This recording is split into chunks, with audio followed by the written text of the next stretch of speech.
Girlfriend छोड़ के चली गई मुझे। बहुत प्यार करते थे हम एक-दूसरे को। 10 साल हो गए हैं छोड़ के भाग के चली गई, पता नहीं क्यों? आज भी मुझे भुला नहीं पा वो रही। कितनी सैड है यार इसकी जिंदगी। हर रात मुझे उसका मैसेज आता है कि मत किया करो मुझे मैसेज। एहे रहा नहीं जाता। तड़प ही ऐसी है ना। नहीं नहीं तड़प नहीं, नहीं, सुके सुके तड़प नहीं। सुके। मैं आपको अपने बारे में कुछ बातें बताना चाहता हूँ। आपको सुनना ही होगा और कोई ऑप्शन नहीं है आपके पास। पर ये व्लॉग छोड़ के कोई नहीं जाएगा। दरवाज़ा बंद बंद कर दो दरवाज़ा इनका। भाई साहब कुछ ज़्यादा नहीं हो गया ये? मतलब कुछ अस्सलाम वालेकुम, वेलकम टू अनदर व्लॉग। तो चलिए जी शुरू करते हैं आज का व्लॉग। मैं आपको अपने बारे में कुछ बातें बताना चाहता हूँ। आपको सुनना ही होगा और कोई ऑप्शन नहीं है आपके पास। मैं लाइफ में बहुत ज़्यादा पॉजिटिव आदमी हूँ, नेगेटिव चीज़ों को नहीं। मुझे लगता है मेरी लाइफ में कुछ अच्छा होना नहीं है, होता है तो मैं चौंक जाता हूँ। मेरे दोस्त आके मुझे कहते हैं, भाई तू जब से फेमस हुआ है तू भूल गया है। मैं कहता हूँ फेमस कहाँ हुआ हूँ, मैं तो बस भूल गया। बोले तेरे अंदर बहुत एटीट्यूड आ चुका है। मैंने बोला पहले तुम लोग तू और तेरा क्या क्या बात करना बंद करो मेरे साथ। गजब बेइज्जती है। बिल्कुल आ गया एटीट्यूड, इलाज चल रहा है। डॉक्टर मुझे हम्बल बनाने की कोशिश कर रहा है। मैं सुसाइड के साथ तालमेल नहीं बिठा पा रहा हूँ। मैं जिम ट्रेनर के पास गया, मैंने बोला मैंने वेट कम करना है। वो कहता अगर आपको वेट कम करना है तो तुमको बहुत मेहनत करनी पड़ेगी। मैं रोज़ाना 24 किलोमीटर भागता हूँ। मैंने बोला मेरे पास तो गाड़ी है, मैं क्यों कुत्ते की तरह सड़कें नापूं? बोला उसी गाड़ी पे बैठ के भाग जाओ यहाँ से। देखो मैं एफर्ट मार तो रहा हूँ कम से कम। उसने बोला ग्रीन टी पियो, मैं बना रहा हूँ, दूध ही फट जा रहा है बार-बार। समझ रहे हो? समझ रहे हो आप? समझ रहे हो ना? फ्लाइट में जा रहा हूँ, एयर होस्टेस से मेरा झगड़ा हुआ जा। मैंने बोला बेल्ट नहीं बंद हो रही। कह रहा ढंग से करो हो जाएगी। मैं बोला पैंट की बेल्ट नहीं बंद हो रही। बोली जहाज उतरते ही सबसे पहले तू उतर जाइए। जाते जाते मैंने भी बोल दिया कि तुम लोगों को कम बेवकूफ नहीं बना रहे हो। नीचे फुल स्पीड में जाते हो, ऊपर जाके स्लो कर देते हो जहाज को, क्यों? हम पागल हैं, हमें समझ नहीं आ रहा। लाइट उतरने के बाद एक सीढ़ी आती है जिससे लोग नीचे उतरते हैं। अब जैसे ही वहां पे सीढ़ी आई, उससे पहले ही मुझे धकेल दिया उन्होंने बगैर सीढ़ी के। बोले बस में मत बिठाना इसको, हो सके तो बस के नीचे कुचल दो इसको। लोग मुझे समझ नहीं पा रहे यार। एक ऑटो पे एक आदमी अपना सामान लेके जा रहा है बहुत सारा प्लास्टिक का। उस पर पीछे लिखा था हर माल 5 रुपए का। जब मैं ऑटो लेने लग गया उसका, बहस कर रहा है मेरे साथ कि नहीं साहब ऐसे नहीं हो। अरे यही तो प्रॉब्लम है, तुम सुनना नहीं चाहते। तुम लोगों को लगता है तुम्हारी लाइफ अच्छी नहीं सुन चल रही, तुम मेरी सुनोगे तो तुम्हारी तो रूह कांप जाएगी। मैंने घर में कुत्ता पाला था, मेरे दोस्त आ गए। अब वो बोल रहे हैं अंदर नहीं आ रहे, बोल रहे हैं कि नहीं यार कुत्ता काट लेगा। मैं कह रहा हूँ यार अंदर आ जाओ, नहीं काटेगा, मेरी गारंटी है। वो साला कुत्ता मुझे ही काट के चला। उसने ईगो पे ले लिया था, भाई कैसे नहीं काट सकता मैं, कि मैं पोपला थोड़ी हूँ। मेरे दोस्त के सामने आधा पिछवाड़ा चबा के भाग गया था। 3 महीने हवा में बैठा हूँ मैं। पिछले साल मैंने बाहर से कोई चीज़ मँगवाई थी, यहाँ पे ला के पता लगा उसमें मेड इन पाकिस्तान लिखा हुआ है। मेरे मज़े तो ऊपर वाला ले रहा है। मेट्रो पे जाता हूँ ये सोच के कि सीट तो मिलनी नहीं है, मिलती भी नहीं है। हैंडल पकड़ के खड़ा था, सामने वाली सीट पे अंकल बैठे थे। बोले बेटा अगले स्टेशन पे मैं उतर जाऊँगा फिर तुम बैठ जाना। मैंने कहा ठीक है। अंकल तो अपने कहे पे पूरे उतरे, वो तो अगले स्टेशन पे उतर गए। मेरा हाथ वहीं हैंडल में फँस गया था। मुझे जहाँ उतरना था मैं नहीं उतर पाया। लास्ट में मेट्रो का ड्राइवर ही आ रहा है, बोला बेटा इसको ऐसे खोलोगे ना निकल जाएगा। तब से सीसीटीवी में देख रहा है, बोला नहीं, कब से चिल्ला रहा हूँ मम्मी फँस गया, मैं कहाँ जाऊँ, मैं कहाँ जाऊँ। एक जांटा खींच के मारा उसने, साले दोबारा मेट्रो में दिख ना जाइयो मुझे। मेरा मेट्रो कार्ड तोड़ के फेंक दिया उसने। मैंने बोला वो एटीएम कार्ड था चाचा। देखा आपने लापरवाही का नतीजा है। एक दिन गर्लफ्रेंड छोड़ के चली गई मुझे, बहुत प्यार करते थे एक दूसरे से। 10 साल हो गए छोड़ के भाग गई। एक दिन बोली मेरे मरने के बाद क्या करोगे अली? मैंने कहा जनाजा पढ़े, यही तो होता है ना। छोड़ के भाग गई पता नहीं क्यों। 10 साल हो गए हैं, भूल आज भी नहीं पा रही मुझे वो। हर रात उसका मुझे मैसेज आता है कि मत किया करो मुझे मैसेज।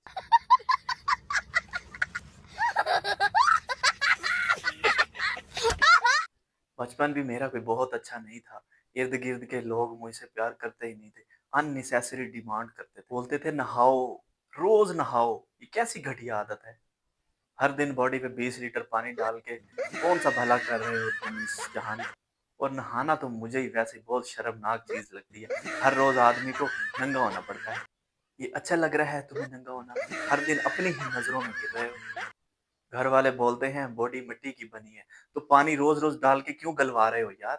अरे नहाने से मन खुश होता है। मैंने बोला मन तो मोमोज़ खाने से भी खुश हो जाता है, नहाने से क्यों होता है? इतने चोचले करने की क्या ज़रूरत है यार? इर्द-गिर्द के लोग मुझे तो कुछ देख ही नहीं पाते थे। बहन-भाई की लड़ाई हुई, मैं छोटा था, सिस्टर ने मुझे पीटा, जैसे ही मेरी पीटने की बारी आई घर वाले छुड़वा के ले गए, कि नहीं, नहीं झगड़ा मत करो। अरे यार! इतनी देर से क्या कर रहे थे तुम? अब मैं खड़ा हुआ वहाँ पे हाथ में पत्थर लेके, 2 मिनट तो रुक जाते यार, प्रॉपर्टी अभी शॉर्ट होने वाली थी। मेरा एक सपना था, मैं हमेशा फॉरेन में रहना चाहता था, पर गरीबी एक ऐसी चीज़ होती है। पर मैंने बहुत मेहनत की। और आपको एक चीज़ बता दूँ, अगर किसी चीज़ को आप दिल से चाहो तो पूरी कायनात को घंटा फ़र्क नहीं पड़ता। तो मैं गरीब ही रहा, गरीबी की वजह भी मैं ही हूँ। माँ-बाप पैसे कमाते थे, मैंने आईफ़ोन खरीद लिया। घर किस्तों पे चल रहा है, मैं आईफ़ोन कैश में लेके आया हूँ। आईफ़ोन का एक अलग ही लेवल है, तुम चाहे कितना ही लूज़र क्यों ना हो, आईफ़ोन खरीदते तुम्हारे अंदर एक कॉन्फिडेंस अलग लेवल का आ जाता है। ऐसा लगता है समाज की अलग ही लाइन से मैं जुड़ चुका हूँ। मैं लोगों को ऐसे निचली नज़रों से देखने लग गया कि ये कीड़े-मकोड़ों की तरह जीते ही रहेंगे। अपने दोस्तों को फ़ोन करके क्या बोल रहा हूँ कि एंड्रॉयड से फ़ोन मत किया कर बे मुझे। साथ बिठा लिया, साथ खा लिया बहुत। और ये ओप्पो के फ़ोन के साथ ये सिक्योरिटी गार्ड अंदर कैसे घुसने दे रहा है तुझे? मुँह उठा के एयरपोर्ट ही चला जाता था, कोई फ्लाइट नहीं थी मेरी। बस आईफ़ोन था हाथ में, तो फिर जाना ही पड़ेगा एयरपोर्ट। घर वाले कहते थे बेटा तेरी शक्ल चोर जैसी मिलती है। मैं वो सोच नहीं मानता था कि ये क्या बोल रहे हैं। वो जब मैं एयरपोर्ट पे गया वहाँ पे पूछा, उन्होंने पूछा मेरे से, तूने आईफ़ोन कहाँ से लिया? तब मुझे समझ आई मेरी शक्ल तुम्हें चोर जैसी लगती है। और ये गलत बातें हैं, आईफ़ोन खरीदने के लिए किडनी बेचनी पड़ती है। भाई मेहनत करो, बाद में कुछ अरसे बाद माँ के गहने छुड़वा लेना। It's not a big deal. कुछ दिनों पहले मैंने अपनी जॉब भी छोड़ दी। मैंने जॉब छोड़ी, उन्होंने जॉब से निकाला, इस बात पे अभी भी बहस चल रही है। वो लोग बोलते हैं कि उन्होंने निकाला है, जबकि उनके बोलते ही तुरंत मैंने रिज़ाइन दे दिया था। कुछ मिलीसेकंड का फ़र्क था, टेक्निकली मैं ही जीता हूँ। मेरी बॉस से नहीं बनती थी, वो मेरी लाइफ़ में कुछ ज़्यादा ही घुस रहा था। मुझे बोलता था, "तुम हॉरर मूवीज़ मत देखा करो, इससे दिमाग पे असर पड़ता है।" मैंने बोला, "ये मेरी पर्सनल चॉइस है।" बोला, "ऑफ़िस में मत देखा करो।" मुझे ऑफ़िस का कॉन्सेप्ट ही ठीक नहीं लगता। रोज़ ही तुम मुँह उठा के एक ही जगह पे जा रहे हो, ना तुमसे कोई चाय पूछता है, ना कोई पानी पूछता है। बोले, "काम करो, पूरा महीना काम करो और 1 दिन ही सैलरी देंगे, ये कोई तरीका है?" ये बड़ी ही विचित्र और वाहियात बात की है आपने। मुझे तो ऑफ़िस वाले झूठे लगते थे। बोले, "हमारा ऑफ़िस तो एक फैमिली है।" अरे बनियान पहन के तो जाने नहीं दे रहे हो अंदर, ये कैसी फैमिली है? मेरा सिर्फ ये जिस्म ऑफिस जाता था, मेरी आत्मा तो इस्लामाबाद नारायण कगान घूम रहे हैं हम, ठंडे पानियों में शॉर्ट्स पहन के एंजॉय कर रहे हैं। सोचने को तो कुछ भी सोच सकते हैं। कुछ लोग स्कूटी पे घूम रहे होते हैं, हम केकड़े पे बैठ के चिल कर रहे हैं। आप देखो इस्लामाबाद में हर कोई स्कूटी पे घूम रहा है, वहाँ पे पैदल चलने पे पुलिस पकड़ लेती है। स्कूटी पे क्यों नहीं थे तुम लोग यार? जो आदमी वहाँ पे स्कूटी नहीं चला रहा, वो स्कूटी बेचने में लगा हुआ है। एक आदमी मेरे पास आया, मुझे बोला, "स्कूटी चाहिए तुम्हें?" और वो खुद स्कूटी पे बैठा हुआ था। मैंने बोला, "लाओ भाई, मना करूँगा, मर नहीं जाएगा तू।" स्कूटी ले ली, उसके 5 मिनट बाद तक मुझे खड़ा होके देख रहा है पीछे से मुड़-मुड़ के। मैंने बोला, "क्या हुआ भाई?" कहता, "भाई, स्कूटी तो तुमने ले ली है, घर छोड़ दोगे मुझे क्या?" बदतमीज़ी कर रहे थे ऑफ़िस वाले मेरे साथ। बोले, "इससे ज़्यादा चाय नहीं देंगे।" एक आदमी को 48 से ज़्यादा चाय नहीं दे सकते। बहाने कर रहे हैं, मशीन फूक गई है, मशीन खराब हो गई है, ये वो। किसी का बर्थडे आ जाना है, तो एचआर इतनी फ़ोटोज़ डाल रहा है ग्रुप-ग्रुप में। मैंने बोला, "यार, मर तो नहीं गया ये कहीं?" मैं मिस यू लिख रहा हूँ, बाकी ऑफ़िस वाले गालियाँ दे रहे हैं, बेगैरती मत करो, अभी केक खिला के गया है हमें। मैंने स्टार्टअप जॉइन किया था। नॉर्मल कंपनीज़ में नॉर्मल तरीके से बंदे हायर करते हैं, बट स्टार्टअप एक आदमी पहले तो फंडिंग के नाम पे ठग लेता है दूसरे आदमी को। अपना स्टार्टअप खोलता है, हवा टाइट रहती है कि फंडिंग ना बंद हो जाए।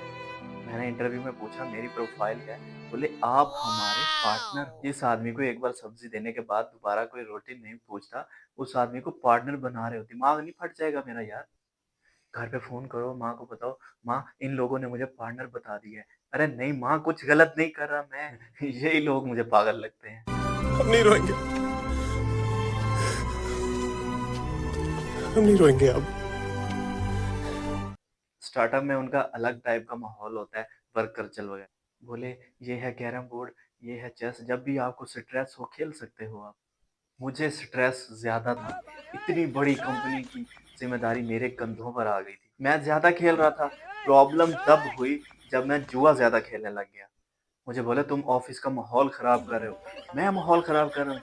₹8000 जिताए हैं इसको, नाच रहा है ये, डीजे बना हुआ है ये। तुम बीच में माहौल ख़राब कर रहे हो टॉप के बॉस। निकाल दिए मुझे ऑफ़िस से बाहर। मैं क्लब में जाके जुआ खेलने लगा। वहाँ पे भी बॉस पहुँच गए। कहते, बोले, "ये क्या कर रहे हो?" मैंने बोला, "अब तो तुम्हारे ऑफ़िस के बाहर हूँ, अब क्या दिक्कत है?" कहते, "ऑफ़िस के बाहर हो पर हमारा ऑफ़िस दाँव पे तो मत लगाओ।"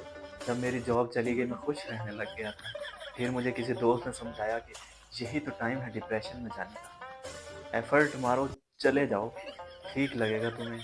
मुझे नहीं ठीक लगा, मुझे डॉक्टर के पास जाना पड़ा। मैंने बोला दिन रात पड़ा रहता हूँ, काम करने का मन नहीं करता।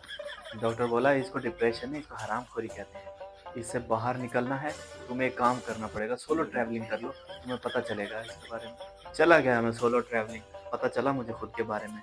कब्ज़ है, एसिडिटी है मुझे, मेरे घुटनों में तकलीफ है, मेरी कमर जाम हो जा रही है, ये सब मुझे पता ही नहीं था। 3 घंटे के सफ़र में 18 बार सूसू लग गई है। सूसू का क्या है, जब सोचोगे तब लग जाएगी। अभी आप लोगों को लग चुकी है ना। पर ये व्लॉग छोड़ के कोई नहीं जाएगा, दरवाज़ा बंद बंद कर दो दरवाज़ा इनका। कोई तरीका है भीख मांगने का?